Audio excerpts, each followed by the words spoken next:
ಮಾತರ್ಮೇ ಮಾತರಿಶ್ವನ್ನ ಪಿತರತುಲಗುರೋ ಭ್ರಾತರಿಷ್ಟಾಪ್ತಬಂಧೋ ಸ್ವಾಮಿನ್ನ ಸರ್ವಾಂತರಾತ್ಮನ್ನ ಜರ ಜರಯಿತರ್ಜನ್ಮ ಮೃತ್ಯಾಮಯಾನಾಂ ಗೋವಿಂದೇ ದೇಹಿ ಭಕ್ತಿಂ ಭವತಿ ಚ ಭಗವನ್ನೂರ್ಜಿತಾಂ ನಿರ್ನಿಮಿತ್ತಾಂ ನಿರ್ವ್ಯಾಜಾಂ ನಿಶ್ಚಲಾಂ ತದ್ಗುಣಗಣ ಬೃಹತೀಂ ಚಾಶ್ವತೀಮಾಶು ದೇವ ನಾರಾಯಣಂ ನಮಸ್ಕೃತ್ಯ ನರಂ ಚೈವ ನರೋತ್ತಮಂ ದೇವೀಂ ಸರಸ್ವತೀಂ ವ್ಯಾಸಂ ತತೋ ಜಯಮುದೀರಯೇ ವಿಜಾನತಾಂ ಅವಿತ್ತಸ್ಯ ಮಧ್ವಸ್ಯ ಜಗತಿ ಗುರೋಃ ಪೂರ್ವಾಚಾರ್ಯಮಹಿಷ್ಠಾನಾಂ ಇಯಂ ಪ್ರಣತಿಮಾಲಿಕಾ ಪೂರ್ಣಜ್ಞಾನಾಯ ವಿದ್ಮಹೇ ಪೂರ್ಣಾನಂದಾಯ ಧೀಮಹಿ ತನ್ನೋ ವ್ಯಾಸ ಪ್ರಚೋದಯಾತ್. ಭೀಷ್ಮಃ. ನಿನ್ನೆ ನಾವು ನೋಡಿದ್ವಿ 324ನೇ ಅಧ್ಯಾಯ. ಅದರಲ್ಲಿ ಮಾಂಸದ ಬಗೆಗೆ, ಯಜ್ಞದಲ್ಲಿ ಮಾಂಸವನ್ನು ಬಳಸುವುದರ ಬಗೆಗೆ ಅಧಿಕೃತವಾದ ಮಾತು, ಉಪರಿಚರ ವಸುವಿನ ಕಥೆಯನ್ನು ನಾವು ನೋಡಿದೆವು.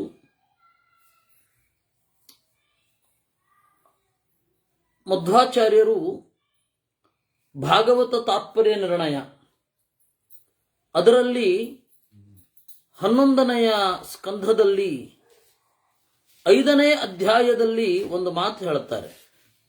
ಲೋಕೆ ವ್ಯವಾಯಾಮಿಷ ಮಧ್ಯ ಸೇವಾ ನಿತ್ಯಾಸ್ತು ಜಂತೋರ್ನಹಿ ತತ್ರ ಚೋದನ ವ್ಯವಸ್ಥಿತಿಸ್ಥೇಷು ಹಿ ಯಜ್ಞಭೂತ್ಯೈ ಸುರಾಗ್ರಹೈರಾ ಸುರವೃತ್ತಿರಿಷ್ಟ ಯದ್ಗ್ರಾಣಭಕ್ಷೋ ವಿಹಿತ ಸುರಾಯಾಹ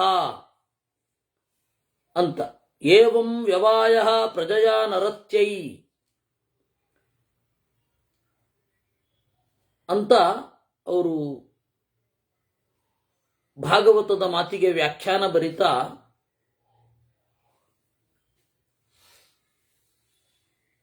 ಮದ್ಯದ ಒಂದು ಮದ್ಯಪಾನ, ಅದು ಹಿಟ್ಟಿನಿಂದ ಮಾಡಿದ ಮದ್ಯದ ಪಾನ, ಹಿಟ್ಟಿನಿಂದ ಮಾಡಿದ ಮದ್ಯ ಅದರ ಪಾನ, ಜೇನು ಹುಳಿ ಬರಿಸಿ ಮಾಡಿದ ಮಧು ಅದನ್ನ ಕುಡಿಯಬಹುದು. ಯಾರು? ಕ್ಷತ್ರಿಯರು. ಕ್ಷತ್ರಿಯಾದೇಹ ನ ವಿಪ್ರಸ್ಯ. ಬ್ರಾಹ್ಮಣನಿಗೆ ಅದನ್ನು ಮಾಡಲಿಕ್ಕಿಲ್ಲ. ಹಾಗಾದರೆ ಕ್ಷತ್ರಿಯರ ಯಾಗದಲ್ಲಿ ಬ್ರಾಹ್ಮಣನೇ ಪುರೋಹಿತ, ಎಂತ ಮಾಡೋದು? ಘ್ರಾಣಭಕ್ಷ. ಅದನ್ನ ಆಘ್ರಾಣಿತ ಯಜ್ಞದ ಪದಾರ್ಥ ತೆಗೆದುಕೊಳ್ಳದೆ ಇರಲಿಕ್ಕಿಲ್ಲ. ಆದರೆ ಮದ್ಯ ಬ್ರಾಹ್ಮಣನಿಗೆ ನಿಷಿದ್ಧ. ಅಂತಹ ಸಂದರ್ಭದಲ್ಲಿ ಪರಿಮಳವನ್ನು ತಗೊಳ್ಬೇಕಷ್ಟೇ, ಯಜ್ಞಕ್ಕೆ ಹಾಕಿ ಅದರ ಪರಿಮಳವನ್ನು ತೆಗೆದುಕೊಳ್ಳಬೇಕೇ ವಿನಃ ಬ್ರಾಹ್ಮಣನಿಗೆ ಮದ್ಯ ಸರ್ವಥಾ ನಿಷಿದ್ಧ. ಅದರಿಂದಾಗಿ ವೇದದಲ್ಲಿ ಬರುವ ಮದ್ಯ ಮತ್ತೆ ಮಾಂಸ, ನಿಮಗೆ ಐತರೆಯ ಬ್ರಾಹ್ಮಣ ಓದಿದರೆ ಗೊತ್ತಾಗುತ್ತೆ. ಇವತ್ತು ಬ್ರಾಹ್ಮಣಾರಣ್ಯಕಗಳನ್ನು ನಾವು ಓದ್ತಾನೇ ಇಲ್ಲ. ಆದ್ದರಿಂದಾಗಿ ನಾನೇನೋ ವಿಪರೀತವಾಗಿ ಹೇಳ್ತಾ ಇದ್ದೀನಿ ಅಂತ ಎಲ್ಲರಿಗೂ ಅನ್ನಿಸುವಂತಹ ಪರಿಸ್ಥಿತಿ ಇದೆ. ಬ್ರಾಹ್ಮಣನಿಗೆ ಎಲ್ಲವೂ ನಿಷಿದ್ಧವೇ, ಮಾಂಸವೂ ನಿಷಿದ್ಧ, ಮದ್ಯವೂ ನಿಷಿದ್ಧ. ಹಾಗಾದರೆ ವೇದದಲ್ಲಿಲ್ವಾ? ಇದೆ. ಅದು ಯಾರಿಗೆ? ಕ್ಷತ್ರಿಯರಿಗೆ. ನೋಡಿ, ವೇದದಲ್ಲಿ ಅಧಿಕಾರಿ ಭೇದ ಅಂತ ಒಂದುಂಟು. ಬೇರೆ ಬೇರೆ ಅಧಿಕಾರಿಗಳಿಗೆ ಒಂದೇ ಒಂದು ಸಮಾನವಾದದ್ದೊಂದಿರುತ್ತೆ, ದೇವರ ಭಕ್ತಿ, ಅದು ಸಮಾನ. ಇನ್ನು ಬೇರೆ ಬೇರೆ ಸ್ತರದ ಭಕ್ತರಿಗೆ ಬೇರೆ ಬೇರೆ ಇರುತ್ತೆ. ಅದು ಯಾವುದು ಅಂತ ಹೇಳಿದರೆ, ಇದು ನೋಡಿ, ನಾನು ದೇವರ ಮೋರೆಯಿಂದ ಹುಟ್ಟಿದವಾ ಅಂತ ಯಾರು ಉಪಾಸನೆ ಮಾಡ್ಬೋದು? ಅಗ್ನಿ. ಅದು ಅಗ್ನಿ ಪದವಿಗೆ ಯೋಗ್ಯರಾದವರು ಮಾತ್ರ ಮಾಡಬಹುದಾದ ಉಪಾಸನೆ, ನಾವಲ್ಲ. ನಾವು ತಿಳ್ಕೊಳ್ಳೋದಷ್ಟೇ. ಅಗ್ನಿ ಪದವಿಗೆ ಯೋಗ್ಯರಾದವರು ಮಾತ್ರ ಮಾಡುವ ಉಪಾಸನೆ ಕೆಲವಿರುತ್ತೆ. ಹಾಗೆ ಬೇರೆ ಬೇರೆ ದೇವತಾ ಪದವಿಗಳಿಗೆ ಯೋಗ್ಯರಾದ ಜೀವರು ಆಯಾ ಉಪಾಸನೆಯನ್ನು ಮಾಡ್ತಾರೆ. ಎಲ್ಲವನ್ನ ಎಲ್ಲರೂ ಮಾಡಲಿಕ್ಕಾಗಲ್ಲ. ಒಂದು ಕಡೆ ಹೇಳ್ತಾರೆ, ನಹಿ ಸರ್ವಾಧಿಕಾರಿಕಂ ಶಾಸ್ತ್ರಂ ಸರ್ವಮಸ್ತಿ ಅಂತ ಜಯತೀರ್ಥರು ಒಂದು ಕಡೆ ಹೇಳ್ತಾರೆ. ಎಲ್ಲರೂ ಅಧಿಕಾರಿಗಳಾಗಿರುವ ಎಲ್ಲ ಶಾಸ್ತ್ರ ಜಗತ್ತಲ್ಲಿಲ್ಲ ಅಂತ. ಒಂದು ಶಾಸ್ತ್ರ ಯಾರಿಗೋ ಒಬ್ಬರಿಗೆ ಅಧಿಕಾರ ಇರುತ್ತೆ, ಇನ್ನು 10 ಜನರಿಗೆ ಇರಲ್ಲ. ಅರ್ಥಶಾಸ್ತ್ರದಲ್ಲಿ ಯಾರಿಗೆ ಅಧಿಕಾರ? ಯಾರಿಗೆ ಹಣದ ಬಗ್ಗೆ ಕುತೂಹಲ ಇರುತ್ತೆ ಅವ್ರಿಗೆ ಅಧಿಕಾರ, ಯಾರಿಗೆ ಕುತೂಹಲ ಇರಲ್ಲ ಅವ್ರಿಗೆ ಅಧಿಕಾರ ಇಲ್ಲ. ಹಾಗೆ ಜಗತ್ತಿನ ಪ್ರತಿಯೊಂದು ಶಾಸ್ತ್ರಕ್ಕೂ ಕೂಡ ಹಾಗೊಂದಿದೆ. ಶಾಸ್ತ್ರದ ಒಳಗಡೆಯೂ ಹಾಗೊಂದು ವ್ಯವಸ್ಥೆ ಇರುತ್ತೆ. ಯಾರ ಯೋಗ್ಯತೆ ಹೇಗೋ, ಯಾರ ಉಪಾಸನೆ ಹೇಗೋ ಅವರಿಗೆ ಅದನ್ನು ತಿಳಿಸಿಕೊಡುತ್ತೆ ಶಾಸ್ತ್ರ, ಅಷ್ಟೇ. ಇದು ಇರುವಂತಹ ವ್ಯವಸ್ಥೆ. ಅದರಿಂದಾಗಿ ವೇದದಲ್ಲಿ ಉಂಟು, ಪಶುಬಲಿ ಉಂಟು, ಬ್ರಾಹ್ಮಣರಿಗಿಲ್ಲ.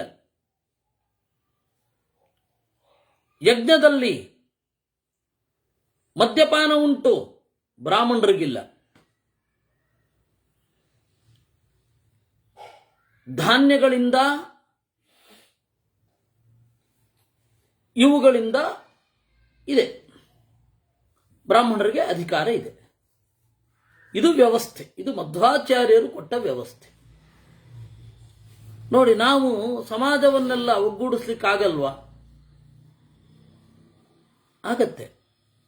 ಆದ್ರೆ ಮಧ್ವಾಚಾರ್ಯರು ಅಂತ ಹೇಳಿದ್ರೆ ಇವತ್ತು ಭೇದವನ್ನು ಮಾತ್ರ ಹೇಳುವವರು ಅಂತ ನಾವು ಮಾಡಿರುವ ಅವ್ಯವಸ್ಥೆ. ಇನ್ಫ್ಯಾಕ್ಟ್ ಶಂಕರರು ಹೇಳಿದ್ದು, ಸನ್ಯಾಸಿಗಳಿಗಲ್ಲದೆ ಬೇರೆಯವರು ಮೋಕ್ಷ ಇಲ್ಲ. ಬ್ರಾಹ್ಮಣರು ಹೋಗಲಿ, ಕ್ಷತ್ರಿಯರು ಹೋಗಲಿ, ಶೂದ್ರರು ಹೋಗಲಿ, ವೈಶ್ಯರು ಹೋಗಲಿ, ಸ್ತ್ರೀಯರೇ ಹೋಗಲಿ, ಯಾರಿಗೂ ಅಧಿಕಾರ ಇಲ್ಲ ಮೋಕ್ಷದಲ್ಲಿ. ಬ್ರಾಹ್ಮಣರಲ್ಲಿಯೂ ಕೂಡ ಗೃಹಸ್ಥನಿಗೆ, ಬ್ರಹ್ಮಚಾರಿಗೆ, ವಾನಪ್ರಸ್ಥನಿಗೆ ಮೋಕ್ಷದಲ್ಲಿ ಅಧಿಕಾರ ಇಲ್ಲ. ಮೋಕ್ಷ ಆಗೋದು ಯಾರಿಗೆ? ಸನ್ಯಾಸಿಗಳಿಗೆ ಮಾತ್ರ ಅಂದ್ರು. ಅವರನ್ನ ಸಂಕುಚಿತ ದೃಷ್ಟಿ ಇಲ್ಲದ ವಿಶಾಲ ದೃಷ್ಟಿಯ ಮಹಾನುಭಾವರು ಅಂತ ನಾವಿವತ್ತು ವ್ಯಾಖ್ಯಾನ ಮಾಡೋದನ್ನು ಕಾಣುತ್ತೇವೆ. ಮಧ್ವಾಚಾರ್ಯರು ಹೇಳಿದ್ರು, ಪ್ರತಿಯೊಬ್ಬನೂ ಕೂಡ ಹರಿಭಕ್ತಿಯ ಜೊತೆಗೆ ಅವನ ಕರ್ತವ್ಯವನ್ನ ಮಾಡಿದ್ರೆ ಮೋಕ್ಷ ಆಗತ್ತೆ ಅಂತ. ಅಂತಹ ಮಧ್ವರನ್ನ ಸಂಕುಚಿತ ದೃಷ್ಟಿಯವರು, ಭೇದವನ್ನು ಅಬ್ಸಲ್ಯೂಟ್ ಅಂತ ಹೇಳ್ತಾರೆ ಅಂತ. ಇದಕ್ಕೆ ನಮ್ಮ ತಪ್ಪು ಇಲ್ವೇ ಇಲ್ವಾ?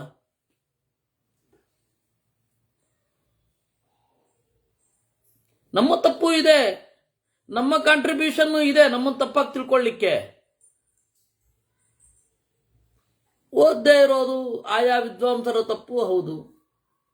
ಜನರಿಗೆ ಪೊಲಿಟಿಕಲಿ ಕರೆಕ್ಟ್ ಆಗಿರೋದು, ಸೋಷಿಯಲಿ ಕರೆಕ್ಟ್ ಆಗಿರೋದು ಸರಿ. ಇದರ ದಾಟಿ ವಾಟ್ ಈಸ್ ಫ್ಯಾಕ್ಟ್ ಜನರಿಗೂ ಬೇಕಾಗಿಲ್ಲ, ತಿಳ್ಕೊಳ್ಳೋ ಸಾಮರ್ಥ್ಯವೂ ಇಲ್ಲ.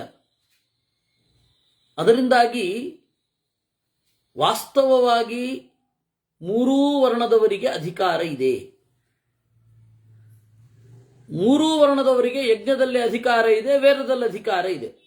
ಆ ಮೂರೂ ವರ್ಣದವರಿಗೆ ಅಂದರೆ ಬ್ರಾಹ್ಮಣರು, ಕ್ಷತ್ರಿಯರು, ವೈಶ್ಯರು. ಬ್ರಾಹ್ಮಣರಿಗೆ ಅಧಿಕಾರ ಇಲ್ಲ ಮಾಂಸದಲ್ಲಿ. ಅವರು ಯಜ್ಞದಿಂದ ದೇವರನ್ನ ಆರಾಧನೆ ಮಾಡಬೇಕಾದ್ರೆ ಮಾಂಸ ಮತ್ತೆ ಮದ್ಯಗಳಿರದ ಯಜ್ಞದಿಂದ ದೇವರನ್ನ ಆರಾಧನೆ ಮಾಡಬೇಕು. ನಮಗಿಲ್ಲ ಅಂತ ಹೇಳಿ ಜಗತ್ತಿನ ಯಾರಿಗೂ ಇಲ್ಲ ಅನ್ಬಿಡೋದ? ಅವ್ರಿಗಿದೆ. ಇದು ವ್ಯವಸ್ಥೆ. ಈ ವ್ಯವಸ್ಥೆಯನ್ನ ಅವನು ಉಪರಿತರ ವಸು ಹೇಳಲಿಕ್ಕೆ ತಪ್ಪಿದ. ಅದರಿಂದಾಗಿ ಕ್ಲಾರಿಟಿ ಇದೆ. ಆಚಾರ್ಯರನ್ನ ಓದದವರಿಗೆ ಕ್ಲಾರಿಟಿ ಇಲ್ಲ, ಮಧ್ವರನ್ನ ಓದದವರಿಗೆ ಕ್ಲಾರಿಟಿ ಇಲ್ಲ. ನಿಮ್ಮ ಮುಂದೆ ಯಾರು ಬೇಕಾದರೂ ಆಗಿರಲಿ, ಕ್ಲಾರಿಟಿ ಇಲ್ಲ ಅಂದ್ರೆ ಅವ್ರು ಮಧ್ವಾಚಾರ್ಯ ಓದಿಲ್ಲ ಅಂತ ಅರ್ಥ.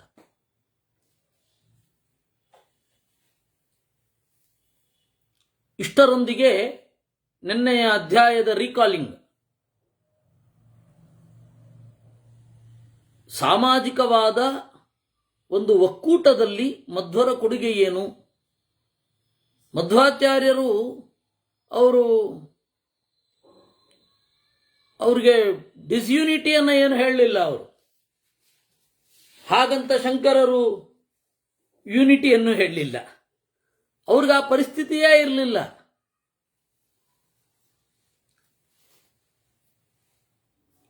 ಈ ತರಹದ ಒಂದು ದೃಷ್ಟಿ ಬೇಕಾಗತ್ತೆ. ಶಂಕರಾಚಾರ್ಯರು ಅಂದರೆ ಭಾರತವನ್ನು ಒಟ್ಟು ಮಾಡಿದವರು, ಮಧ್ವರೇನು ತುಂಡು ಮಾಡಿದವರು ಅಂತ ಹೇಳಿ ಯಾರು ಈಗಿನವರು. ನಾವು ಹಾಗೆ ಆಯಿತು ಅಂತ ಒಪ್ಕೊಂಡ್ಬಿಟ್ಟಿದ್ದೀವಿ. ಈಗ ನಾವ್ಯಾರು ಈ ತರಹ ಸಮಾಜದ ಒಕ್ಕೂಟದಲ್ಲಿ ಆಚಾರ್ಯರ ಪಾತ್ರ ಏನು ಅನ್ನೋದು ನಾವ್ಯಾರು ಸ್ಪೆಸಿಫೈ ಮಾಡ್ತಾ ಇಲ್ಲ. ಇವತ್ತು 10 ಅರ್ಥ ಹೇಳು 100 ಅರ್ಥ ಹೇಳಿ ಪಟಾಕಿ ಹೊಡೆಸ್ಕೋ ಇಂಥ ದಟ್ಟ ದರಿದ್ರವಾದ ಕೆಲಸಗಳಲ್ಲಿ ಇದ್ದೇವೆ. ಅದರ ವಾಸ್ತವವನ್ನು ತೆರೆದು ಮಧ್ವಾಚಾರ್ಯರು ಅಂತ ಹೇಳಿದ್ರೆ ಜನತೆಯ ಶತ್ರು ಅಲ್ಲ. He is not people enemy of people.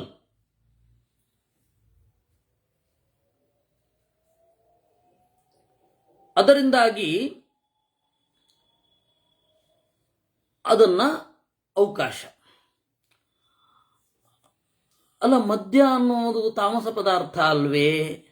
ಶಾಸ್ತ್ರ ಯಾಕೆ ಅವಕಾಶ ಕೊಡುತ್ತೆ ಅಂತ. ಶಾಸ್ತ್ರ ವಿಧಾನ ಮಾಡ್ತಾ ಇಲ್ಲ, ನೀವು ಮಾಡಿದ್ರೆ ತೊಂದರೆ ಇಲ್ಲ ಅಂತ ಅಷ್ಟೇ ಹೇಳ್ತಾ ಇದೆ. ಮನುಸ್ಮೃತಿಯಲ್ಲಿ ಒಂದು ಮಾತು ಬರುತ್ತೆ, ನಮಾಂಸ ಭಕ್ಷಣೆ ದೋಷಃ ನ ಮಧ್ಯೇನ ಚ ಮೈಥುನೆ ಪ್ರವೃತ್ತಿರೇಷಾ ಭೂತಾನಾಂ ನಿವೃತ್ತಿಸ್ತು ಮಹಾಫಲ. ನಾವು ಒಮ್ಮೆಲೆ ಎಲ್ಲವನ್ನ ತಡಿಲಿಕ್ಕೆ ಹೋದ್ರೆ ಎಲ್ಲರೂ ತಿರುಗಿ ಬೀಳ್ತಾರೆ, ಮಾಡದೇ ಇರ್ತಾರ? ಮಾಡೋದನ್ನ ದೇವ್ರಿಗೆ ಸಮರ್ಪಣೆ ಮಾಡಿ ಅಂತ ಅಷ್ಟೇ ಹೇಳ್ತಾ ಇರೋದು. ಹಾಗಂತ ಹೇಳಿ ಮಾಡಿ ಅಂತಲ್ಲ. ಅಲ್ಲಿಯೇ ಒಂದು ಮಾತು ಬರುತ್ತೆ. ಅದರಿಂದಾಗಿ ಮದ್ಯ ಅನ್ನೋದು ತಾಮಸ ಪದಾರ್ಥ ಹೌದು, ಒಪ್ಕೊಳ್ತೇವೆ. ಮಾಂಸ ಅಂತನ್ನೋದು ತಾಮಸ ಪದಾರ್ಥ ಹೌದು, ಒಪ್ಕೊಳ್ತೇವೆ. ಆದರೆ ಅದೆಲ್ಲ ದೇವರ ಒಂದು ಅರಿವಿಗೆ ಪೂರಕವಾದರೆ, ಧರ್ಮಾರ್ಥ ಕಾಮಗಳಿಗೆ ತೊಂದರೆ ಮಾಡದ ಹಾಗೆ ಅದಕ್ಕೊಂದು ವ್ಯವಸ್ಥೆ ಮಾಡಬೇಕಿದೆ.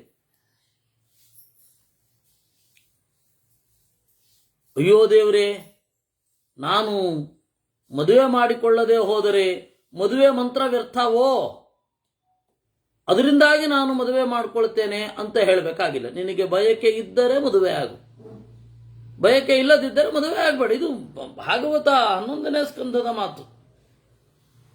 ನೋಡಿ, ಏಕಾದಶಿ ನಾನು ಊಟ ಮಾಡ್ತೇನೆ. ಯಾಕೆ ಗೊತ್ತಾ? ನಾನು ಏಕಾದಶಿ ಊಟ ಮಾಡದೆ ಹೋದರೆ ಮಾರಾಯರೆ ಪರಿಷೇಕದ ಮಂತ್ರ ವೇಸ್ಟ್ ಆಗೋಗಲ್ವಾ? ನಾನು ಅಪ್ಪಟ ವೈದಿಕ, ದಿವಸ ವೇದವನ್ನು ಬಳಸಬೇಕು, ವೇದವನ್ನು ಕ್ರಿಯೆಯ ಮೂಲಕ ಬಳಸಬೇಕು. ಹೀಗಾಗಿ ನಾನು ಏಕಾದಶಿ ಪರಿಷೇಕದ ಮಂತ್ರ ವೇಸ್ಟ್ ಆಗಬಾರದು ಅನ್ನೋ ಒಂದೇ ಒಂದು ಕಾರಣದಿಂದ ನಾನು ಪರಿಷೇಕ ಮಾಡ್ತೀನಿ ಅಂತ ಯಾರಾದರೂ ಹೇಳ್ತಾರ? ಅದನ್ನ ವಿಧಾನ ಮಾಡ್ತಾ ಇಲ್ಲ.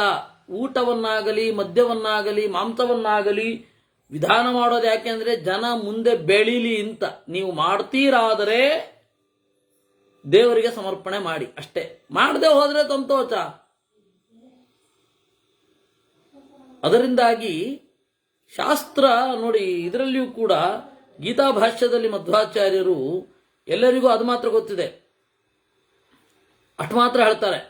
ಅದರ ಆಳ ಏನು ಅನ್ನೋದು ಯಾರು ಅದನ್ನು ಕೋಟ್ ಮಾಡುವವರಿಗೂ ಐಡಿಯಾ ಇಲ್ಲ. ಕರ್ಮಣ್ಯೇವಾಧಿಕಾರಸ್ತೆ ಮಾ ಫಲೇಶು ಕದಾಚನ ಮಾ ಕರ್ಮ ಫಲಹೇತುರ್ಭೂ ಮಾತೇ ತಂಗೋ ಸ್ವಕರ್ಮಣಿ ಅನ್ನುವಲ್ಲಿ ಇದೇ ಮಾತು. ಹಾಗಾದ್ರೆ ವೇದ ಹೇಳ್ತಾ ಇದೆಯಲ್ಲ, ಸ್ವರ್ಗಕಾಮ ಜ್ಯೋತಿಷ್ಠೋಮೇನ ಯಜೇತ ಅಂತ. ಅಂದ್ರೆ ಬಯಕೆ ಇಟ್ಟುಕೊಂಡು ಪೂಜೆ ಮಾಡಿ ಅಂತಲ್ವ ಹೇಳ್ತಾ ಇರೋದು. ಅಂದ್ರೆ ಬಯಕೆ ಇಟ್ಕೊಂಡು ಪೂಜೆ ಮಾಡಿ ಅಲ್ಲ, ಬಯಕೆ ಇದ್ದರೆ ಪೂಜೆ ಮಾಡಿ, ಇಲ್ಲ ಅಂದ್ರೆ ಪೂಜೆ ಮಾಡಿ ಅಷ್ಟೇ. ಇದು ಇಷ್ಟು ಹೇಳಬೇಕಾಗಿತ್ತು. ಯಾಕೆಂದ್ರೆ ಇಲ್ಲಿರೋರಿಗೆ ಬಹಳ ಜನರಿಗೆ ಅದು ಗೊತ್ತಿಲ್ಲ ಅಂತಲ್ಲ ನಾನು ಹೇಳಿದ್ದು. ಯಾಕೆಂದ್ರೆ ಇಲ್ಲಿ ಕೇಳ್ತಾ ಇರುವವರೆಲ್ಲರೂ ಕೂಡ ಇದನ್ನೆಲ್ಲ ತಿಳ್ಕೊಂಡೇ ಇದ್ದೀರಾ ನೀವು. ಆದರೆ ನಾಳೆ ಇದನ್ನ ಕೇಳುವವ ಒಬ್ಬ ಈ 2 ಎಪಿಸೋಡ್ಗಳನ್ನು, ನೆನ್ನೆಯ ಮತ್ತೆ ಇವತ್ತಿನ ಎಪಿಸೋಡುಗಳು ಏನಿದೆ ಅದನ್ನು ಯಾರಾದರೂ ಕೇಳಿದರೆ ಅವ್ರಿಗೊಂದು ಕ್ಲಾರಿಟಿ ಬರಬೇಕು, ಶಾಸ್ತ್ರದಲ್ಲಿ ಏನು ಹೇಳಿದೆ ಅಂತ. ಅಷ್ಟಕ್ಕಾಗಿ ಹೇಳಿದ್ದು ಇತಿ ಜ್ಞಾತಾನುವಾದ. ಈಗಾಗಲೇ ತಿಳ್ಕೊಂಡಿರೋದನ್ನು ಅನುವಾದ ಮಾಡಿದ್ದು. ಇನ್ನು ಮುಂದೆ ಹೋಗೋಣ. 325ನೆಯ ಅಧ್ಯಾಯ. ಪ್ರಾಪ್ಯ ಶ್ವೇತಂ ಮಹಾದ್ವೀಪಂ ನಾರದೋ ಭಗವಾನ್ ಋಷಿ ದದರ್ಶ ತಾನೇವ ನರಾನ್ ಶ್ವೇತಾನ್ ಚಂದ್ರಪ್ರಭಾನ್ ಶುಭಾನ್. ಅವತ್ತು ಅವಾಗ ಒಂದು ಮಾತು ಹೇಳಲಿಕ್ಕಿತ್ತು ಅಂದ್ರು ಭೀಷ್ಮಾಚಾರ್ಯರು. ಸುಮಾರು 56 ದಿವಸ ಕೇಳಿದ್ದಾರೆ. 56 ದಿವಸ ಧರ್ಮರಾಜಾದಿಗಳೆಲ್ಲ ಪ್ರತಿ ದಿವಸ ಬೆಳಗ್ಗೆ ಎದ್ದು ಸ್ನಾನ ಸಂಧ್ಯಾವಂದನೆಗೈದು ಸೀದಾ ಹೋಗೋದು.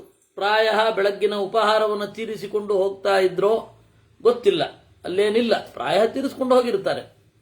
ಹೋಗಿ ಭೀಷ್ಮಾಚಾರ್ಯರ ಮುಂದೆ ಕೂತ್ರೆ ಸಂಜೆ ತನಕ ಮಾತುಕತೆ ಆಗ್ತಾ ಇತ್ತು. ಸಂಜೆ 6 ಗಂಟೆ 6:30 ಆಗ್ತಿದ್ದ ಹಾಗೇನೆ ಮರಳಿ ಬಂದು ಇಲ್ಲಿ ಬೇರೆ ಕ್ರಿಯೆಗಳಲ್ಲಿ ತೊಡಗೋದು. ಮಾರನೇ ದಿವಸ ಬೆಳಗ್ಗೆ ಎದ್ದು ಹೋಗೋದು. ಈ ರೀತಿ ಸುಮಾರು 56 ದಿವಸ ಅಂತ. ಕೆಲವರು ಇಲ್ಲ 56 ಅಲ್ಲ, ಇನ್ನೊಂದು ಸ್ವಲ್ಪ ಜಾಸ್ತಿ ಅಂತಾರೆ. ಇರಲಿ, ಒಟ್ಟು ಆಲ್ಮೋಸ್ಟ್ 2 ತಿಂಗಳು ಅಂತ ಇಟ್ಕೊಂಡ್ಬಿಡಿ. 2 ತಿಂಗಳು ಆ ತರಹ ಕೇಳಿಕೊಂಡು ಹೋಗಿದ್ದಾರೆ. ಏನೇನೆಲ್ಲ ವಿಚಾರ ಬಂದಿರಬಹುದು, ಅವತ್ತಿನ ಪರಿಸರಕ್ಕೆ ತಕ್ಕಂತೆ ಅವನಿಗೆ ಏನೇನೆಲ್ಲ ಅರ್ಥ ಆಗಿರಬಹುದು. ಇವರು ಮುಟ್ಟದ ವಿಷಯವೇ ಇಲ್ಲ. ಅದರಿಂದಾಗಿ ಸ್ವಲ್ಪ ಹಿಂದೆ ಅವರೇನು ಹೇಳಿದರು, ಶ್ವೇತದ್ವೀಪಕ್ಕೆ ನಾರದರು ಶ್ವೇತದ್ವೀಪದಲ್ಲಿರುವ ಜನರನ್ನು ನೋಡಿದರು. ಮೇರುವಿನ ಮೇಲ್ಗಡೆ ನಿಂತುಕೊಂಡು ಶ್ವೇತದ್ವೀಪದಲ್ಲಿರುವ ದೇವರನ್ನು ನೋಡಿದರು. ಅಲ್ಲಿ ದೇವರನ್ನು ನೋಡಬೇಕು ಅಂತ ಜನರು ಕಂಡರು, ದೇವರು ಕಾಣಲಿಲ್ಲ. ದೇವರನ್ನ ನೋಡಬೇಕು ಅಂತ ಹೇಳಿ ಜಪ ಮಾಡಿದರಂತೆ ನಾರದರು. ಭೂತ್ವೈಕಾಗ್ರಮನಾ ವಿಪ್ರ ಊರ್ಧ್ವಬಾಹುರ್ಮಹಾದ್ಯುತಿ. ಕೈಗಳನ್ನ ಮೇಲೆತ್ತಿ ಮುಗಿದುಕೊಂಡು ಸ್ತೋತ್ರವನ್ನ ಮಾಡಿದರಂತೆ ದೇವರನ್ನ.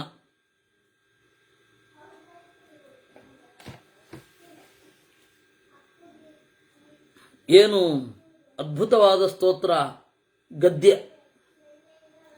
ಓಂ ನಮಸ್ತೆ ದೇವದೇವೇಶ, ದೇವತೆಗಳ ದೇವನೇ ನಿನಗೆ ನಮಸ್ಕಾರ. ನಿಷ್ಕ್ರಿಯ, ದೇವರು ಮಾಡುವ ಕ್ರಿಯೆಗೆ ಫಲ ಇಲ್ಲ, ಅದರಿಂದಾಗಿ ನಿಷ್ಕ್ರಿಯ ಅಂತಾರೆ ದೇವರನ್ನ. ಕ್ರಿಯೆ ಇಲ್ಲ ಅಂತ ಅರ್ಥ ಅಲ್ಲ. ಅವನೇನು ಕೆಲಸ ಮಾಡಲ್ಲ ರೀ ಅಂದ್ರೆ ಫಲ ಕೊಡೋ ಕೆಲಸ ಮಾಡಲ್ಲ ಅಂತ ಅರ್ಥ. ಹಾಗೆ ನಿರ್ಗುಣ, ಸತ್ವಗುಣ ರಜೋಗುಣ ತಮೋಗುಣಗಳಿಲ್ಲ.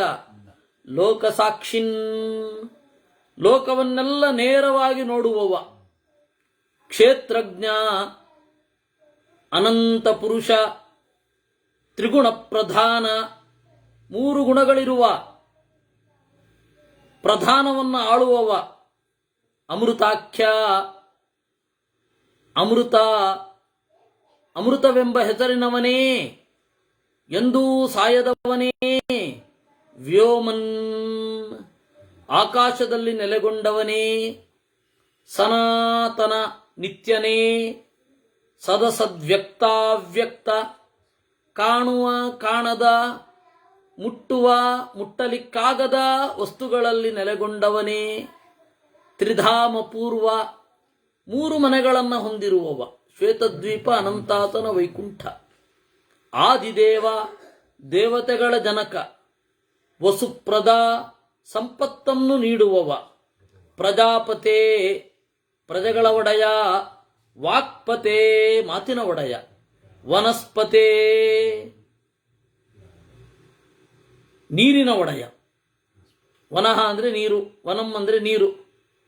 ವನಸ್ಪತೆ ಅಂತಂದ್ರೆ ಮರಗಳ ಒಡೆಯ. ವನ ಸಂಭಕ್ತವು ಅಂತ ಧಾತು.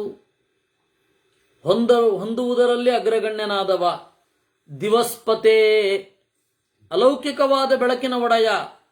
ಪೃಥಿವೀಪತೆ, ಭೂಮಿಯ ಒಡೆಯ. ದಿಕ್ಪತೆ ದೀಕ್ಷಾಪತೆ, ಎಲ್ಲ ದೀಕ್ಷೆಯನ್ನು ನಿನಗಾಗಿ ಸ್ವೀಕರಿಸುತ್ತಾರೆ. ವಯಸ್ಪತೆ, ಕಾಲದ ಒಡೆಯ. ಇಲ್ಲಿ ತ್ರಿಗುಣ ಪ್ರಧಾನ ಅನ್ನೋದರ ಬಗ್ಗೆ ಒಂದು ಸಂದೇಹ. ಪ್ರಧಾನ ಅಂತಂದ್ರೆ ಪ್ರಕೃತಿ ಅಂತ ಅರ್ಥ ಅಲ್ವಾ ಅಂತ. ಆದರೆ ಇಲ್ಲಿ ಪ್ರಧಾನ ಅಂದ್ರೆ ಪ್ರಕೃತಿ ಅಂತ ಅರ್ಥ ಅಲ್ಲ. ಹುಟ್ಟುವುದು, ಹುಟ್ಟಿಸುವುದು, ಸೃಷ್ಟಿ, ಸ್ಥಿತಿ, ಲಯ, ಇವುಗಳನ್ನು ಪ್ರಧಾನವಾಗಿ ಜಗತ್ತಿಗೆ ತೋರಿಸ್ತಾನೆ ಅಂತ. ಇನ್ನು ಪೂರ್ವ ನಿವಾಸ, ಎಲ್ಲಕ್ಕೂ ಮೊದಲಿನ ಮನೆ ದೇವರೇ ಅಲ್ವಾ, ದೇವರೇ ಮನೆಗೂ ಮನೆ. ಬ್ರಹ್ಮಪತೆ, ಪುರೋಹಿತ, ಬ್ರಹ್ಮ ರುದ್ರಕಾಯಿಕ. ಬ್ರಹ್ಮ ಅಂದ್ರೆ ವೇದ, ವೇದಗಳ ಒಡೆಯ ಅಂತ ಬ್ರಹ್ಮಪತೆ.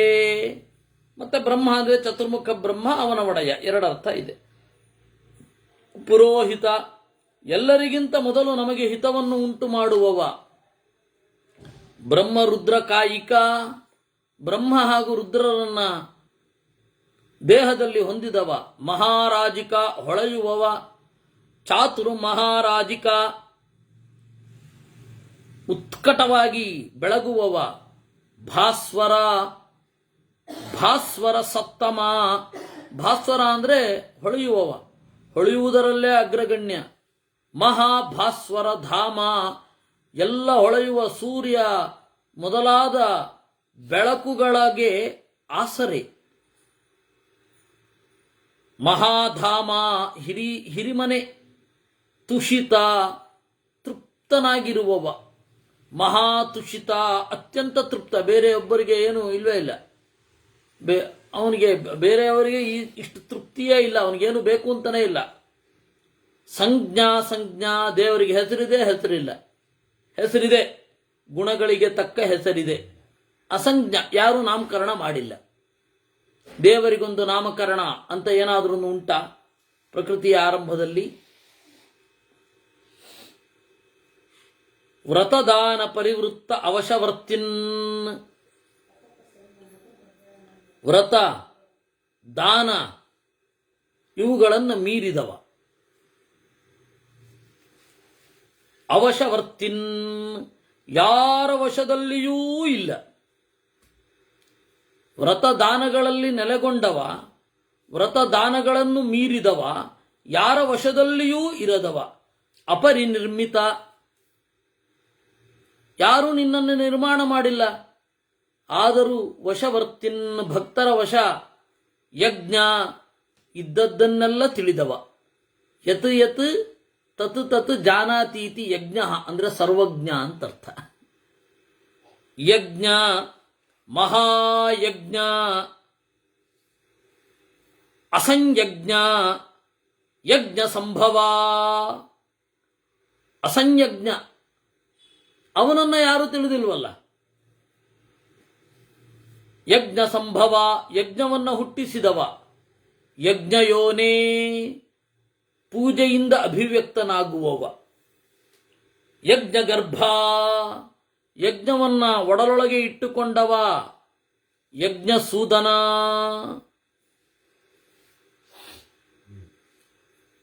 ದುರ್ಜನರ ಯಜ್ಞವನ್ನು ನಾಶ ಮಾಡುವವ. ಯಜ್ಞ ಸಾಧನ, ಯಜ್ಞಕ್ಕೆ ಸಲಕರಣೆಗಳಾದ ದರ್ಭೆ ಮೊದಲಾದವುಗಳನ್ನು ನಿರ್ಮಾಣ ಮಾಡಿದವ. ಯಜ್ಞ ಸಾಂಖ್ಯಯೋಗ, ಯಜ್ಞಕ್ಕೆ ಬೇಕಾದ ಅರಿವು ಇತ್ತವ. ಅಮೃತೇಶಯ, ಅಮೃತದಲ್ಲಿ ಮಲಗಿದವ. ಹಿರಣ್ಯೇಶಯ, ಬಂಗಾರದ ಒಳಗಡೆ ನೆಲೆಗೊಂಡವ. ದೇವೇಶಯ, ದೇವತೆಗಳಲ್ಲಿ ನೆಲೆಗೊಂಡವ. ತ್ರಿದಶೇಷಯ, ಗಂಧರ್ವರು ಮೊದಲಾದವರಲ್ಲಿ ಇರುವವ ಗುಪ್ತವಾಗಿ. ಪೃಷ್ಠೇಶಯ, ನಮ್ಮ ಬೆನ್ನ ಹಿಂದೆ ಇರುವವ. ಪದ್ಮೇಶಯ, ಲೋಕವೆಂಬ ತಾವರೆಯ ಒಳಗಡೆ ಇರುವವ. ವಿಶ್ವೇಶ್ವರ, ಹಿರಣ್ಯಗರ್ಭ. ತ್ವಂ ಜಗತ್ ಪ್ರಕೃತಿ, ಜಗತ್ತಿನ ಶ್ರೇಷ್ಠವಾದ ಕ್ರಿಯೆ ನಿನ್ನಿಂದ. ತವಾಗ್ನಿರಾಸ್ಯಂ, ಅಗ್ನಿಯೇ ನಿನ್ನ ಮೋರೆ. ಬಡಬಾ ಮುಖೋಗ್ನಿ ತ್ವಮಾಹುತಿ, ಸಮುದ್ರದ ಒಳಗಡೆ ನಿಂತು ಸಮುದ್ರದ ನೀರನ್ನು ಕುಡಿಯುವವ. ಸಮುದ್ರದಲ್ಲಿ ಇವಾಗಿನವರು ಹೀಲಿಯಂ ಅಂತಾರೆ. ಆ ಸಮುದ್ರದಲ್ಲಿ ಒಂದು ಉಷ್ಣತೆಯನ್ನು ಕಾಪಾಡಿದವ. ಬಡಬಾಮುಖ ಅಗ್ನಿ ತ್ವಂ ಆಹುತಿ, ನೀನೇ ಆಹುತಿ. ಸಾರಥಿ, ನಮ್ಮನ್ನ ಒಯ್ಯುವವ. ತ್ವಂ ವಷಟ್ಕಾರ, ನಿನ್ನನ್ನು ವಷಟ್ ಅಂತ ಕರೀತಾರೆ. ತ್ವಂ ಓಂಕಾರ, ನಿನ್ನನ್ನು ಓಂಕಾರ ಅಂತ ಕರೀತಾರೆ. ಮನಸ್ತ್ವಂ, ನಿನ್ನನ್ನೇ ಮನಸ್ಸಂತ ಕರೀತಾರೆ. ಚಂದ್ರಮಾಸ್ತ್ವಂ, ಆಹ್ಲಾದ ಉಂಟು ಮಾಡುವವ. ಚಕ್ಷುರಾದ್ಯ, ಕಣ್ಣುಗಳನ್ನು ನಿರ್ಮಿಸಿದವ. ತ್ವಂ ಸೂರ್ಯ, ತ್ವಂ ದಿಶಾಂಗಜ, ನೀನು ಸೂರ್ಯ. ನೀನು ದಿಗ್ಗಜಗಳಲ್ಲಿ ನೆಲೆಗೊಂಡು ಶಕ್ತಿಯನ್ನು ಇತ್ತವ. ದಿಗ್ಭಾನೋ, ದಿಕ್ಕುಗಳಲ್ಲಿ ಬೆಳಗುವವ. ವಿದಿಗ್ಭಾನೋ ಹಯಶಿರಃ ಪ್ರಥಮ ತ್ರಿಸೌಪರ್ಣರಯಣ. ತ್ರಿಸುಪರ್ಣದಿಂದ ಪ್ರತಿಪಾದ್ಯರಾದ ದೇವತೆಗಳು. ಅವರಲ್ಲಿ ಆ ಶಕ್ತಿಯನ್ನ ಇತ್ತವ. ತ್ರಿಸುಪರ್ಣಮಯಾಚಿತಂ ಅಂತ ಹೇಳಿ ವೇದದಲ್ಲಿ ತ್ರಿಸುಪರ್ಣ ಸೂಕ್ತ ಅಂತ ಬರುತ್ತೆ. ಆ ತ್ರಿಸುಪರ್ಣ ಸೂಕ್ತದಲ್ಲಿ ಯಾರು ತ್ರಿಸುಪರ್ಣ ಸೂಕ್ತವನ್ನು ಪಾರಾಯಣ ಮಾಡ್ತಾರೆ, ಪಂಕ್ತಿಂ ಪುನಂತಿ ಆಸಹಸ್ರಾತ್ ಪಂಕ್ತಿಂ ಪುನಂತಿ. ಯಾರು ಆ ತ್ರಿಸುಪರ್ಣ ಸೂಕ್ತವನ್ನು ಪಾರಾಯಣ ಮಾಡ್ತಾರೆ ಅವ್ರು ಕೂತ್ರೆ ಪಂಕ್ತಿ ಪವಿತ್ರ ಆಗತ್ತೆ. ಗೊತ್ತಾಯ್ತಲ್ಲ? ಅವ್ರ ಜೊತೆಯಲ್ಲಿ ಊಟ ಕೂತ್ರೆ ನಾವು ಪವಿತ್ರ ಆಗ್ತೇವೆ.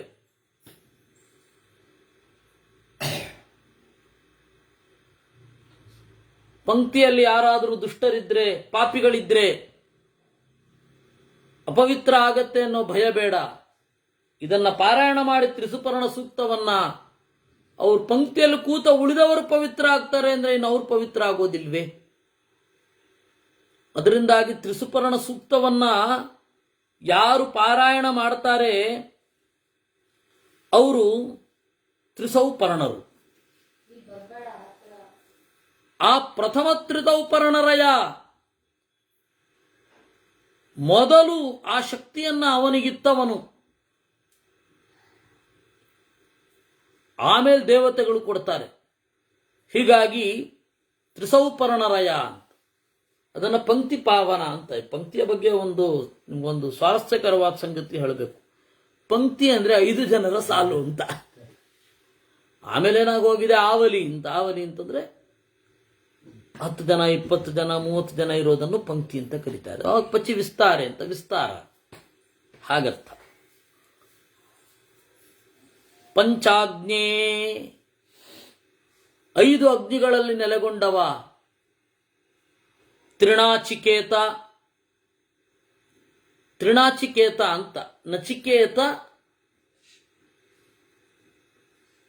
ಆವಿಷ್ಕರಿಸಿದ ಹೋಮ, ಅದರಲ್ಲಿ ಪ್ರತಿಪಾದ್ಯನಾದವ ತ್ರಿನಾಚಿಕೇತ. ನಾಚಿಕೇತ ವಿದ್ಯೆಯಿಂದ 3 ತರಹದ ನಾಚಿಕೇತ ವಿದ್ಯೆಯಿಂದ ಪ್ರತಿಪಾದ್ಯನಾದವ. ಎಲ್ಲಿ? ಸಂಕ್ಷಿಪ್ತವಾಗಿ ಹೇಳ್ತೇನೆ. ಹೃದಯವೆಂಬ ಅಗ್ನಿಕುಂಡ. ಆ ಅಗ್ನಿಕುಂಡಕ್ಕೆ ಇಟ್ಟಿಗೆಗಳು 360 ಮೂಳೆಗಳೆಂಬ ಇಟ್ಟಿಗೆ. 360 ಮೂಳೆಗಳೆಂಬ ಇಟ್ಟಿಗೆ. ಆ ಇಟ್ಟಿಗೆಯನ್ನ ಒಳಗೊಂಡ ಜೀವಾಗ್ನಿಯಲ್ಲಿ, ಹೃದಯ ಕುಂಡದಲ್ಲಿ ಜೀವಾಗ್ನಿಯಲ್ಲಿ ಆರಾಧ್ಯನಾದವ ಮೊದಲನೆಯ ನಚಿಕೇತ. ನಾಚಿಕೇತ ಅಂತ ಏನನ್ನೂ ಬಯಸದವ ಅಂತ ನಚಿಕೇತ ಅಂದ್ರೆ. ತನ್ನ ಬಯಕೆಯಿಂದ ಏನನ್ನೂ ಮಾಡದವ ನಾಚಿಕೇತ, ಆ ದೇವರು. ಇನ್ನು ಅಗ್ನಿಯಲ್ಲಿ ಆಯಿತು, ಹೃದಯದಲ್ಲಿ ಆಯಿತು, ಕಾಲದಲ್ಲಿ 360 ದಿವಸಗಳೆಂಬ ಇಟ್ಟಿಗೆಯಲ್ಲಿ ನೆಲೆಗೊಂಡ ಕಾಲನಾಮಕ ಪರಮಾತ್ಮ, ಅವನ ಆರಾಧನೆ. ಅದು 2ನೆಯ ರೂಪ. ತ್ರಿನಾಚಿಕೇತ 2 ಆಯ್ತು. ಆಮೇಲೆ 3ನೆಯದ್ದು ಹೊರಗಡೆ ಒಂದು ಅಗ್ನಿಕುಂಡವನ್ನು ಹಾಕಿ 360 ಇಟ್ಟಿಗೆಗಳನ್ನು ಇಟ್ಟು ಅಲ್ಲಿ ಆ ಅಗ್ನಿಕುಂಡದಲ್ಲಿ ದೇವರ ಆರಾಧನೆ ಮಾಡೋದೇನಿದೆ, ಇದು 3 ತರಹದ ನಾಚಿಕೇತ ದೇವರು. ಅದಕ್ಕೆ ತ್ರಿನಾಚಿಕೇತ ಅಂತ ದೇವರನ್ನು ಕರೀತಾರೆ.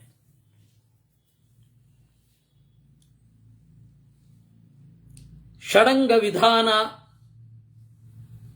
6 ಅಂಗಗಳು, 5 ಜ್ಞಾನೇಂದ್ರಿಯ, 1 ಕರ್ಮೇಂದ್ರಿಯ. ಅದನ್ನ ಹೀಗೆ ಹೋಗಬೇಕು ಅಂತ ರೂಪಿಸಿದವ ಒಂದರ್ಥ. ಇನ್ನೊಂದು ಶಿಕ್ಷಾ ಮೊದಲಾದ 6 ಅಂಗಗಳಿಂದ ಪ್ರತಿಪಾದ್ಯನಾದವ. ಪ್ರಾಗ್ಜ್ಯೋತಿಷ್ಕ, ಮೊದಲು ಬೆಳಗಿದವ. ಜ್ಯೇಷ್ಠ ಸಾಮಗ, ಹಿರಿದಾದ ಸಾಮದಲ್ಲಿ ನೆಲೆಗೊಂಡವ. ಮಚ್ಚರ, ನನ್ನೊಳಗಡೆ ಇರುವವನೇ. ಅಥರ್ವಶಿರ, ಅಥರ್ವ ವೇದದ ತುದಿಯೇ. ಪಂಚಮಹಾಕಲ್ಪ, 5 ಯಜ್ಞಗಳಿಂದ ಆರಾಧ್ಯನೇ. ಫೇನಪಾಚಾರ್ಯ, ನೊರೆಯನ್ನು ಕುಡಿದು ಜೀವಿಸುವ, ನೊರೆಯನ್ನು ಕುಡಿದು ಬದುಕುವ ತಪಸ್ವಿಗಳ ಒಡೆಯ. ವಾಲಖಿಲ್ಯರು ಅಂತ ಒಬ್ಬರು ಸನ್ಯಾಸಿಗಳು, ಋಷಿಗಳು. ವಾಲಖಿಲ್ಯರು, ವೈಖಾನಸರು ಇವರೆಲ್ಲರ ಒಡೆಯ. ಇವರೆಲ್ಲ ನಿನ್ನನ್ನೇ ಆರಾಧನೆ ಮಾಡೋದು. ಅಭಗ್ನ ಯೋಗ, ದೇವರ ಯೋಗ ತಪಸ್ಸು ಯಾವತ್ತೂ ಭಗ್ನ ಆಗಿಲ್ಲ. ದೇವರ ಯೋಚನೆ ಭಗ್ನ ಆಗಿಲ್ಲ. ಅಭಗ್ನ ಪರಿಸಂಖ್ಯಾನ, ದೇವರ ಅರಿವು ಯಾವತ್ತೂ ಕತ್ತರಿಸಿದ್ದಿಲ್ಲ. ಯುಗಾದೇ, ಯುಗದ ಒಡೆಯ. ಯುಗದ ಮಧ್ಯದಲ್ಲಿ ಇರುವವ. ಯುಗಲ, ಜೋಡಿಯಲ್ಲಿರುವವ. ಯುಗನಿಧನ, ಜೋಡಿಯನ್ನು ನಾಶ ಮಾಡುವವ. ದ್ವಂದ್ವ ಅಂತ ಏನಿದೆ, ಡಿಯೋ, ಸೋಲು ಗೆಲುವು, ಸುಖ ದುಃಖ ಇವನ್ನ ಕೊನೆಗೊಳಿಸುವವ. ಆಖಂಡಲ, ಇಂದ್ರನ ಒಳಗಡೆ ಇರುವವ. ಪ್ರಾಚೀನ ಗರ್ಭ, ಹಳೆಯದರೊಳಗಡೆ ಇರುವವ. ಕೌಶಿಕ, ಪುರುಹೂತ, ಪುರುಷ್ಟುತ. ಕೌಶಿಕ ಅಂದ್ರೆ ಚೀಲದ ಒಳಗಡೆ ನೆಲೆಗೊಂಡವ. ಬ್ರಹ್ಮಾಂಡವೆಂಬ ಚೀಲದ ಒಳಗಡೆ ನೆಲೆಗೊಂಡವ ಅವನು ಕೌಶಿಕ, ಕೋಶದಲ್ಲಿ ಇರುವವ ಅಂತ. ಕೋಶ ಅಂದ್ರೆ ಚೀಲ. ಆಮೇಲೆ ಪುರುಹೂತ, ಹಿರಿಯರೆಲ್ಲ ನಿನ್ನನ್ನು ಕರೀತಾರೆ. ಪುರುಷ್ಟುತ, ಹಿರಿಯರಿಂದ ಸ್ತುತಿ ಮಾಡಲ್ಪಟ್ಟವ. ವಿಶ್ವಹುತ, ಜಗತ್ತನ್ನ ಹೋಮಿಸಿಕೊಂಡವ. ಜಗತ್ತಿನಿಂದ ಸ್ತುತನಾದವ. ವಿಶ್ವಸ್ತುತ, ವಿಶ್ವರೂಪ, ವಿಶ್ವಸ್ಮೃತ, ಅನಂತಗತೆ. ದೇವರ ಗತಿ ನಮಗೆ ನಿರ್ಣಯ ಮಾಡಲಿಕ್ಕೆ ಆಗೋಲ್ಲ. ಅನಂತ ಭೋಗ, ದೇವರ ಭೋಗ ಎಷ್ಟು ಅಂತ ನಾವೇನು ಹೇಳೋದು. ಅನಂತ ದಾನ, ಎಣೆ ಇಲ್ಲದಷ್ಟು ಕೊಡ್ತಾನೆ. ಅನಂತ ಮಾಯ, ಅನಂತವಾದ ಇಚ್ಛೆ. ಅನಂತ, ಅನಾದಿ ಮಧ್ಯ ಅವ್ಯಕ್ತ ನಿಧನ. ತುದಿ ಇಲ್ಲ, ನಡುವಿಲ್ಲ, ಕೊನೆ ಇಲ್ಲ. ವ್ರತಾವಾಸ, ದೀಕ್ಷಿತರಲ್ಲಿ ನೆಲೆಗೊಂಡವ.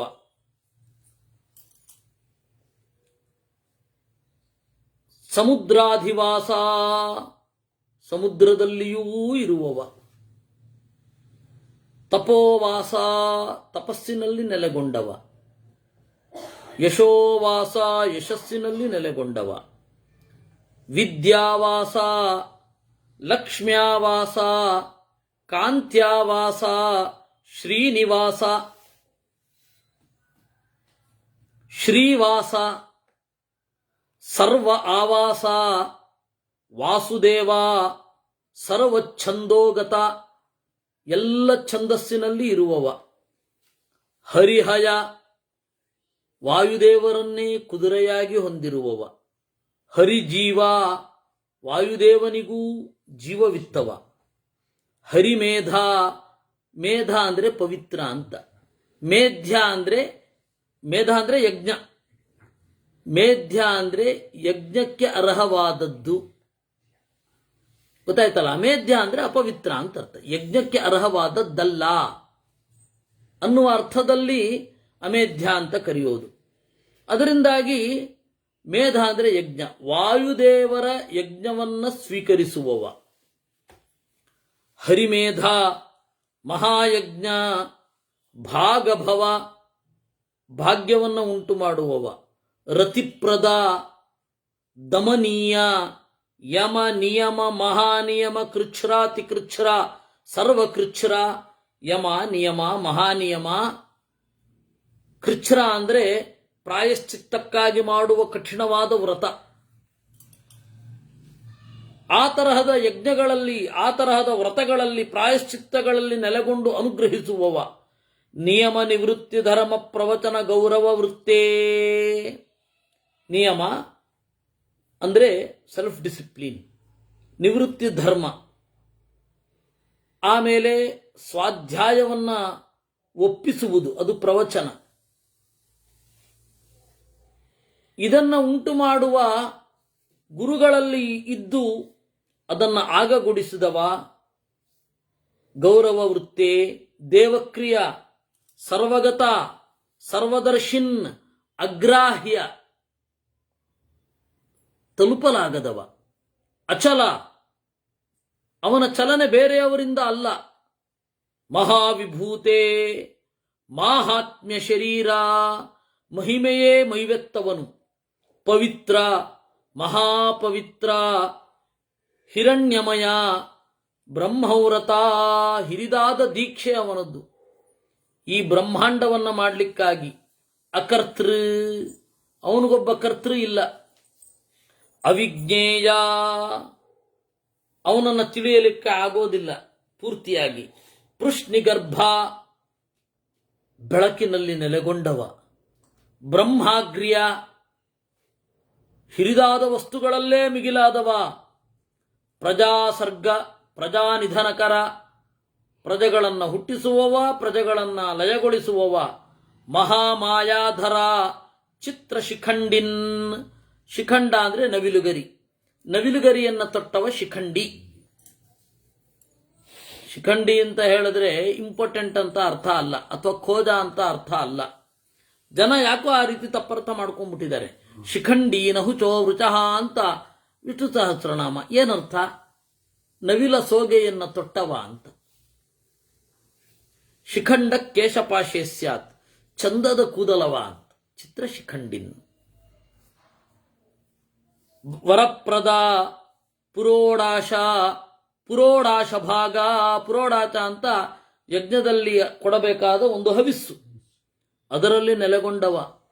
ಚಿರಗತಾಧ್ವನ್, ನಿನ್ನನ್ನ ತಲುಪಲಿಕ್ಕಾಗಿ ದೀರ್ಘಕಾಲದ ದಾರಿಯನ್ನು ತುಳಿಯಬೇಕಾಗತ್ತೆ. ಛಿನ್ನ ತೃಷ್ಣ, ಬಯಕೆಯನ್ನ ಕತ್ತರಿಸಿಕೊಂಡವ. ಛಿನ್ನ ಸಂಶಯ, ದೇವರಿಗೆ ತೃಷ್ಣ ಇಲ್ಲ, ಬಾಯಾರಿಕೆ ಇಲ್ಲ, ಸಂಶಯ ಇಲ್ಲ. ಬೇರೊಬ್ಬರ ಸಂಶಯವನ್ನು ಪರಿಹಾರ ಮಾಡುತ್ತೀಯ, ಬೇರೊಬ್ಬರ ಬಯಕೆಯನ್ನು ಕತ್ತರಿಸುತ್ತೀಯ. ಛಿನ್ನ ತೃಷ್ಣ, ಛಿನ್ನ ಸಂಶಯ, ಸರ್ವಭೂತಾನುವೃತ್ತ ಬ್ರಹ್ಮರೂಪ, ಎಲ್ಲ ಜೀವರಿಗೆ ಎದುರಾಗಿ ನಿಂತವ. ಬ್ರಾಹ್ಮಣ ಪ್ರಿಯ, ವಿಶ್ವಮೂರ್ತೆ, ಮಹಾಮೂರ್ತೆ, ಬಾಂಧವ, ಭಕ್ತವತ್ಸಲ, ಬ್ರಹ್ಮಣ್ಯ ದೇವೇಶ ದೇವ, ಭಕ್ತ್ಯಾ ಇಹತ್ವಾಂ ದಿದೃಕ್ಷು. ನಿನ್ನನ್ನು ಭಕ್ತಿಯಿಂದ ನೋಡಬೇಕು ಅಂತ ಬಯಸಿದ್ದೇನೆ. ಏಕಾಂತ ದರ್ಶನಾಯ ಇತಿ ಓಂ ನಮಃ ಅಂತ ಹೇಳಿ ನಾರದರು ಪ್ರಾರ್ಥನೆ ಮಾಡಿದರು ಅನ್ನುವಲ್ಲಿಗೆ 325ನೇ ಅಧ್ಯಾಯ ಮುಗಿತು. ಭೀಷ್ಮ ಏವಂ ಸ್ತುತಸ್ತ ಭಗವಾನ್ ಗುಶ್ಚೈಸ್ತವ್ಯೈಶ್ಚ ನಾಮಭಿಃ ಭಗವಾನ್ ವಿಶ್ವಸೃಕ್ಸಿಂಹ ಸರ್ವಮೂರ್ತಿಮಯ ಪ್ರಭು. ಈ ರೀತಿಯಾಗಿ ಗುಟ್ಟಾದ ಸ್ತೋತ್ರಕ್ಕೆ ಅರ್ಹವಾದ ನಾಮಗಳಿಂದ ದೇವರು ಪ್ರತಿಪಾದ್ಯನಾದ. ತಮ್ಮು ನಿಂದರ್ಶಯಾಮಾತ ನಾರದಂ ವಿಶ್ವರೂಪಧೃಕ್, ಅವರ ಸ್ತೋತ್ರಕ್ಕೆ ಪ್ರೀತನಾಗಿ ತನ್ನನ್ನು ತೋರಿಕೊಂಡ. ಕಿಂಚಿತ್ ಚಂದ್ರ ವಿಶೇಷಾತ್ಮ, ಕಿಂಚಿತ್ ಚಂದ್ರ ವಿಶೇಷವಾನ್, ಕಿಂಚಿತ್ ಕೃಶಾನುವರ್ಣಶ್ಚ, ಕಿಂಚಿತ್ ಧಿಷ್ಣ್ಯಾಕೃತಿ ಪ್ರಭಃ. ಅವನ ಬಣ್ಣ ಹೇಗಿತ್ತು? ಅಲ್ಲಿ ಎಲ್ಲ ಬಣ್ಣಗಳು ನೆಲೆಗೊಂಡಿದ್ದವು. ಕೆಲವೊಂದು ರೂಪ ಬೆಳ್ಳಗೆ, ಕೆಲವೊಂದು ರೂಪಗಳು ಕೃಶಾನುವರ್ಣ, ಬೆಂಕಿಯಂತಹ ಬಣ್ಣ. ಕಿಂಚಿದ್ಧಿಷ್ಣ್ಯಾಕೃತಿ ಪ್ರಭಾ, ಅವನು ಯಾವ ಜೀವರಲ್ಲಿ ನೆಲೆಗೊಂಡಿದ್ದಾನೆ ಅವರ ಒಳಗಡೆಯ ಕಾಂತಿ ಅವನಿಂದಲೇ ಬರ್ತಾ ಇರೋದು. ಶುಕವರ್ಣ ತ್ರಿವರ್ಣಶ್ಚ, ಕೆಲವೊಮ್ಮೆ ಹಸಿರು ಬಣ್ಣ, ಕೆಲವೊಮ್ಮೆ 3 ಬಣ್ಣ, ಕೆಂಪು, ಬಿಳಿ, ಕಪ್ಪು. ಕಿಂಚಿತ್ ಸ್ಫಟಿಕ ಸನ್ನಿಭ, ಕೆಲವೊಮ್ಮೆ ಸದಾಶಿವನ ಹಾಗೆ ಬೆಳ್ಳಗಿನ ಬಣ್ಣ. ನೀಲಾಂಜನ ಚಯ ಪ್ರಖ್ಯ, ಇನ್ನೊಂದು ನೀಲೀ ಬಣ್ಣ. ಜಾತರೂಪ ನಿಭಕ್ವಚಿತ್, ಬೆಂಕಿಯಂತಹ ಬಣ್ಣ. ಪ್ರವಾಲಾಂಕುರ ವರ್ಣಶ್ಚ, ನಸೆಗೆಂಪು ಬಣ್ಣ. ಶ್ವೇತವರ್ಣ ಕ್ವಚಿತ್ ಬಭೌ ಕ್ವಚಿತ್ ಸುವರ್ಣವರ್ಣಾಭ, ವೈಡೂರ್ಯ ಸದೃಶ ಛವಿ, ನೀಲ ವೈಡೂರ್ಯ ಸದೃಶ. ಇಂದ್ರನೀಲ ನಿಭಕ್ವಚಿತ್, ಕೆಲವೊಂದು ಇಂದ್ರನೀಲದ ಬಣ್ಣ. ಮಯೂರಗ್ರೀವ ವರ್ಣಾಭ, ಈ ನವಿಲಿನ ಕುತ್ತಿಗೆಯಂತಹ ಬಣ್ಣ. ನೇರಳೆ, ಯತ್ ಪರ್ಪಲ್ ಇತಿ ವದಂತಿ. ಮಯೂರಗ್ರೀವ ವರ್ಣಾಭ ಮುಕ್ತಾಹಾರ ನಿಭಕ್ವಚಿತ್, ಕೆಲವೊಮ್ಮೆ ದೇವರು ಮುಕ್ತಾಹಾರ ನಿಭ, ಮುತ್ತಿನ ಮಾಲೆಯಂತೆ ಇರುವವ. ಹೀಗೆ ಬಹಳ ವರ್ಣಗಳನ್ನು ದೇವರು ಧರಿಸಿದ. ಸಹಸ್ರನಯನ ಶ್ರೀಮಾನ್ ಶತಶೀರ್ಷ ಸಹಸ್ರಪಾತ್, ಅನಂತವಾದ ಕಣ್ಣಿನವ, ಒಳ್ಳೆಯ ಕಾಂತಿ ಇರುವವ. ಶತಶೀರ್ಷ, ಅನಂತವಾದ ತಲೆಯವನು. ಸಹಸ್ರಪಾತ್, ಅನಂತವಾದ ಕಾಲ್ಗಳವನು. ಸಹಸ್ರ ಉದರ ಬಾಹುಶ್ಚ ಅವ್ಯಕ್ತ ಇವಚ ಕ್ವಚಿತ್. ಓಂಕಾರ ಮುದ್ಗಿರನ್ ವಕ್ತ್ರಾತ್ ಸಾವಿತ್ರೀಂ ಚ ತದನ್ವಯಾಂ, ದೇವರು ಓಂಕಾರವನ್ನು ಹೇಳುತ್ತಾ ಬಂದನಂತೆ. ತದುದ್ಭವಾಂ, ಓಂಕಾರದಿಂದ ಹುಟ್ಟಿದ ಗಾಯತ್ರಿಯನ್ನ ಹೇಳುತ್ತಾ ಬಂದ. ಶೇಷೇಭ್ಯಶ್ಚೈವ ವಕ್ತ್ರೇಭ್ಯ ಚತುರ್ವೇದೋದ್ಗತಂ ವಸು, ಆರಣ್ಯಕಂ ಜಗೌ ದೇವೋ ಹರಿರ್ನಾರಾಯಣೋ ವಶೀ. ಎಲ್ಲ ತನ್ನ ಮುಖಗಳಿಂದ 4 ವೇದಗಳ ಸಂಪತ್ತನ್ನ ಹೇಳುತ್ತಾ ಆರಣ್ಯಕಂ ಜಗೌ, ಆರಣ್ಯಕವನ್ನ ನುಡಿದ. ವೇದಿಂ ಕಮಂಡಲುಂ ದರ್ಭಾನ್ ಮಣಿರೂಪಾನಥೋಧ್ರುವಾನ್ ಅಜಿನಂ ದಂಡಕಾಷ್ಠಂಚ ಜ್ವಲಿತಂಚ ಹುತಾಚನಂ. ಯಜ್ಞದ ವೇದಿಯನ್ನ ಒಂದು ಕೈಯಲ್ಲಿ ಹಿಡಿದಿದ್ದಾನೆ, ಕಮಂಡಲುವನ್ನ, ದರ್ಭೆಯನ್ನ, ಕೃಷ್ಣಾಜಿನವನ್ನ, ದಂಡಕಾಷ್ಠವನ್ನ ಬೇರೆ ಬೇರೆ ಕೈಗಳಲ್ಲಿ, ಒಂದು ಕೈಯಲ್ಲಿ ಉರಿಯುವ ಬೆಂಕಿಯನ್ನ ಹಿಡಿದಿದ್ದಾನೆ. ಧಾರಯಾ ಮಾತ ದೇವೇಚೋ ಹಸ್ತೈಹಿ ಯಜ್ಞಪತಿ, ಅವನು ಎಲ್ಲ ಕೈಗಳಿಂದ ಇಟ್ಟುಕೊಂಡು ಪ್ರಸನ್ನನಾಗಿ ನಾರದನನ್ನ ಕಂಡ. ನಾರದರು ನಮಸ್ಕಾರ ಮಾಡಿದಾಗ ದೇವರು ಹೇಳಿದನಂತೆ, ಏಕತಶ್ಚ ದ್ವಿತಶ್ಚೈವ ತ್ರಿತಶ್ಚೈವ ಮಹರ್ಷಯಃ ಇಮಂ ದೇಶಮನುಪ್ರಾಪ್ತಾಃ ಮಮ ದರ್ಶನಲಾಲಸಾಃ. ಏಕತಾ ದ್ವಿತಾ ತ್ರಿತಾ ಅಂತನ್ನುವ 3 ಜನ ಋಷಿಗಳು ಈ ಪ್ರದೇಶಕ್ಕೆ ಬಂದರು. ನೀನು ಈಗ ಯಾವ ಜಾಗದಲ್ಲಿ ನಿಂತಿದ್ದೀಯಲ್ಲ ನಾರದ, ಆ ಜಾಗದಲ್ಲಿ ಅವರು ನಿಂತರು. ಆದರೆ ನಾನು ಅವ್ರಿಗೆ ಕಾಣಲಿಲ್ಲ. ಯಾಕೆಂದ್ರೆ ನನ್ನನ್ನು ಕಾಣಲಿಕ್ಕೆ ಬೇಕಾದ ಭಕ್ತಿಯ ಪಕ್ವತೆ ಅವ್ರಿಗೆ ಇರಲಿಲ್ಲ.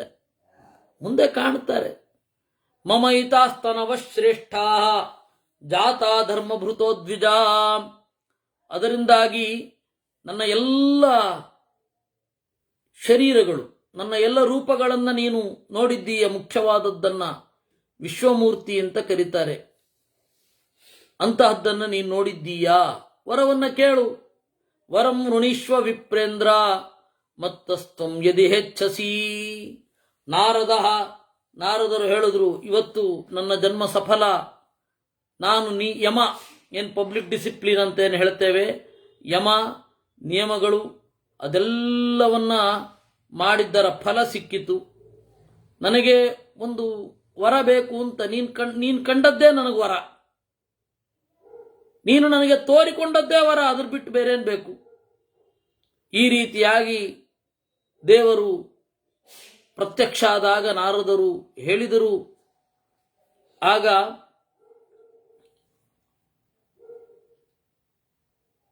ಗಚ್ಚ ನಾರದಮಾಚಿರಂ, ಹೋಗಪ್ಪ ಇಲ್ಲಿಂದ ಹೋಗು ಅಂದ್ರಂತೆ. ಯಾಕೆ? ನೈಷಾಂ ವಿಘ್ನೋ ಭವೇದಿತಿ, ಇನ್ನು ಅಪಕ್ವರಾದ ತಪಸ್ವಿಗಳಿದ್ದಾರೆ, ಅವರಿಗೆ ಬರುವ ಅಡ್ಡಿಯನ್ನ ನೀನು ಪರಿಹರಿಸಬೇಕು, ಅದರಿಂದಾಗಿ ಕೆಳಗಡೆ ಹೋಗು. ಇದೇ ಪರಿಸರದಲ್ಲಿ ಕೆಲವರು ತಪಸ್ ಮಾಡ್ತಾ ಇದ್ದಾರೆ, ಅವರ ಮನಸ್ಸು ವಿಚಲಿತ ಆಗತ್ತೆ. ಅಯ್ಯೋ ಕಂಡಾನು ಅಂತ ಹೇಳಿ ಅವರ ತಪಸ್ಸನ್ನ ಬಿಟ್ಟು ಅವರಿಗೆ ಯೋಗ್ಯವಾದ ಸಾಧನೆಯನ್ನು ಪೂರೈಸುವ ಮೊದಲೇ ಓಡಿ ಬರ್ತಾರೆ, ಆಗ ಕಾಣೋದೇ ಇಲ್ಲ. ಅದರಿಂದಾಗಿ ಇಷ್ಟು ಸಾಕು, ನೀನು ಮರಳು. ತಮೋ ರಜಾಭ್ಯಾಂ ನಿರ್ಮುಕ್ತಾ ಮಾಂ ಪ್ರವೇಕ್ಷಂತ್ಯ ಸಂಶಯಂ, ಯಾರು ಏಕಾಂತ ಭಕ್ತರೋ ಅವರು ನನ್ನನ್ನು ಪ್ರವೇಶ ಮಾಡ್ತಾರೆ. ನದೃಶ್ಯಶ್ಚಕ್ಷುಷಾಯೋಸೌ, ನಾನು ಸುಲಭವಾಗಿ ತೋರೋದಿಲ್ಲ, ನನ್ನನ್ನು ಮುಟ್ಟಲಾಗುವುದಿಲ್ಲ, ನನ್ನನ್ನು ಮೂಸಲಾಗುವುದಿಲ್ಲ, ನನ್ನನ್ನು ರುಚಿ ನೋಡ್ಲಿಕ್ಕಾಗಲ್ಲ. ಸತ್ವಗುಣ ರಜೋಗುಣ ತಮೋಗುಣಗಳು ನನ್ನನ್ನು ಹೊಂದುವುದೇ ಇಲ್ಲ. ನಾನು ಸರ್ವಗತ, ಸಾಕ್ಷಿ, ಲೋಕಾತ್ಮ. ಭೂತಗ್ರಾಮ ಶರೀರೇಶು ನಶ್ಯತ್ಸು ನ ವಿನಶ್ಯತಿ, ನಾಶವಾಗುವ ಪದಾರ್ಥಗಳಲ್ಲಿ ನಾಶವಾಗದೇ ಇರುವವ, ಹುಟ್ಟದವ, ನಿತ್ಯ, ನಿರ್ವಿಕಾರ, ನಿರ್ಗುಣ, ನಿಷ್ಕಲ. 24 ತತ್ವಗಳಲ್ಲಿ ನೆಲೆಗೊಂಡವ 25ನೆಯವ, ಪುರುಷ, ನಿಷ್ಕ್ರಿಯ, ಜ್ಞಾನದೃಶ್ಯ. ನನ್ನನ್ನ ಸೇರಿದರೇನೆ ಮುಕ್ತರಾಗೋದು. ಆ ಮುಕ್ತರು ಸೇರುವ ರೂಪವನ್ನ ವಾಸುದೇವ ಅಂತ ಕರೀತಾರೆ.